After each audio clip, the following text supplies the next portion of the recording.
asset.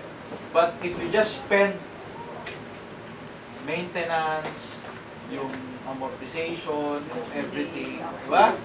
If you can compare, if you can go to the office, let's say, by traveling on transport, mas maliit yun.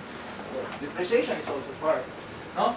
But, if you make use of that, let's say, car, nagagamit mo siya for business, no? Walang problema. No? Asset and liability depends on how it is being used and how it gives in money or gets money out of it. That's a simple concept of the asset. No? That's why, if you're a liability to your company, get out.